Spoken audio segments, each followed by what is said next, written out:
ஒவ்வொருத்தரோட வாழ்க்கையிலையும் நமக்குன்னு ஒரு லட்சியம் இருக்கும். அப்படி ஒரு மிஷினரியோட வாழ்க்கையில் ஒரு லட்சியம் இருந்துச்சான். அது என்ன தெரியுமா? ஆத்துமாக்களுக்காக வேண்டி செலவு செய்கிறது.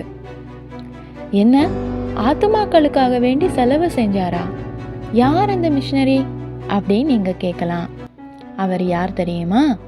அத்தோனிராம் ஜட்சன். இவர் 1788 ஆகஸ்ட் 9 அமெரிக்காவில் உள்ள மால்டன் என்கிற இடத்துல பிறந்தாராம். இளமையிலேயே திறமைசாலியாக விளங்கினார். கணிதத்தில் மேதையா விளங்கினாராம். 3 வயசுலேயே தெளிவாக படிக்க கற்றுக்கொண்டார். லத்தீன் கிரேக்க மொழியின் மீதும் திறமை இருந்தது. 19வது வயதில் பிரவுன் பல்கலைக்கழகத்தில் முதல்வராக பட்டம் பெற்றார். தன்னை போலவே திறமையான ஒரு நண்பனை கண்டார். அவருக்கு வேதாகமத்தின் மீது விசுவாசம் இல்லாதிருந்தது. அந்த நண்பனால் கவரப்பட்ட ஜட்சன் தானும் வேதாகமத்தை தனிப்பட்ட முறையில் அறிந்து கொள்ள முடியாது என கூறினார். இது அவர் பெற்றோருக்கு வேதனையை தந்தது.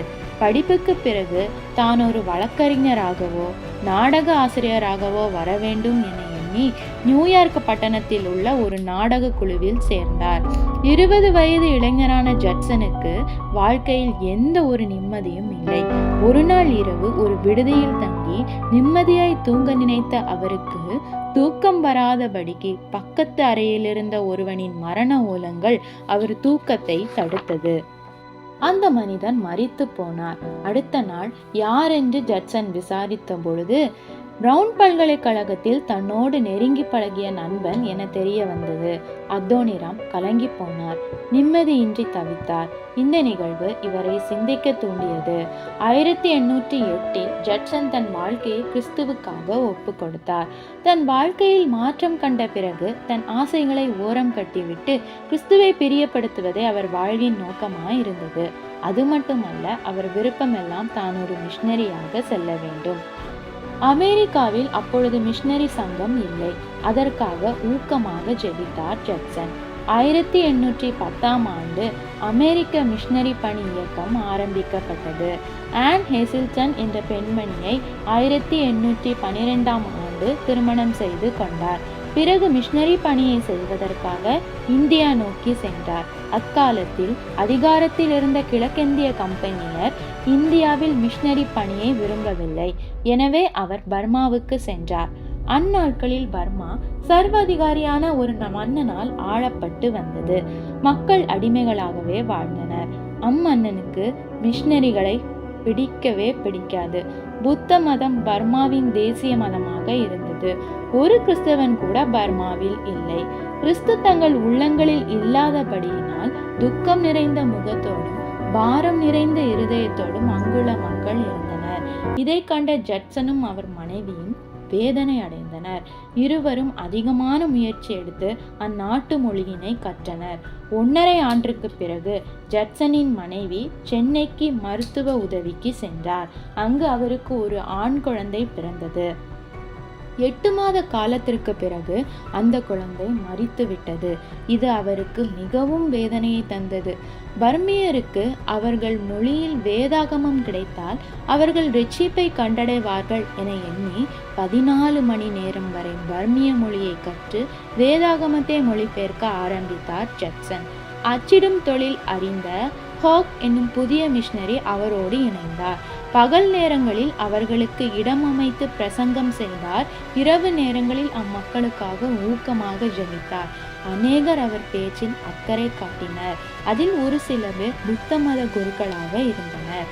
6 ஆண்டுகள் கழிந்த பின்னர் மாங் நவ் என்னும் ஒரு மனிதர் ஞானஸ்தானம் எடுத்துக்கொண்டார். பிறகு பர்மாவில் புதிய சக்கரவர்த்தி அமர்த்தப்பட்டார். பிரிட்டனுக்கும் பர்மாக்கும் யுத்தம் நடைபெற்றதால் வெளிநாட்டவரை ஒற்றர்களாகவே எண்ணினர். ஆதலால் சிறையில் 20 ஆண்டுகள் அவதிப்பட்டார் ஜட்சன்.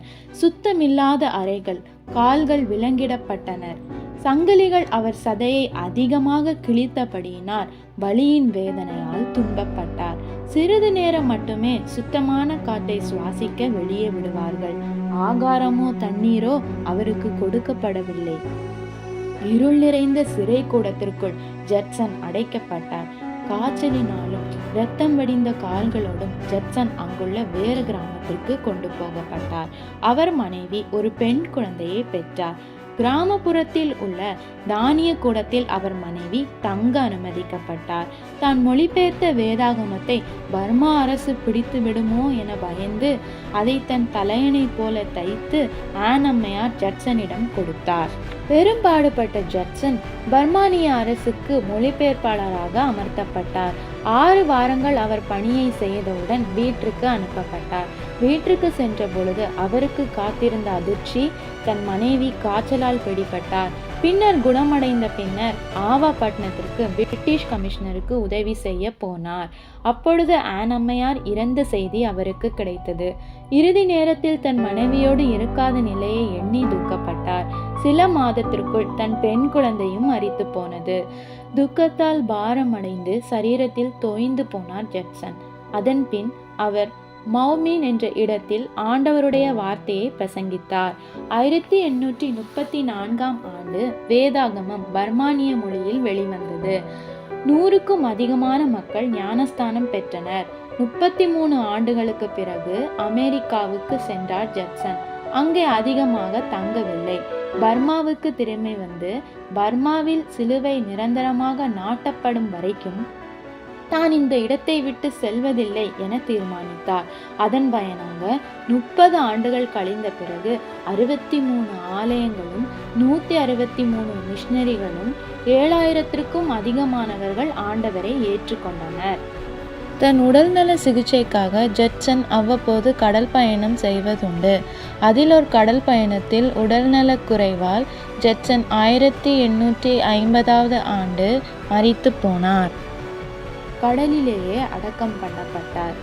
கிறிஸ்துவுக்காக தன் ஆசைகளையும் லட்சியங்களையும் ஒதுக்கி தள்ளிவிட்டு பாடுகளையும் வேதனைகளையும் சந்திக்க ஜட்சனை போல நாம் தயாராக இருக்கிறோமா?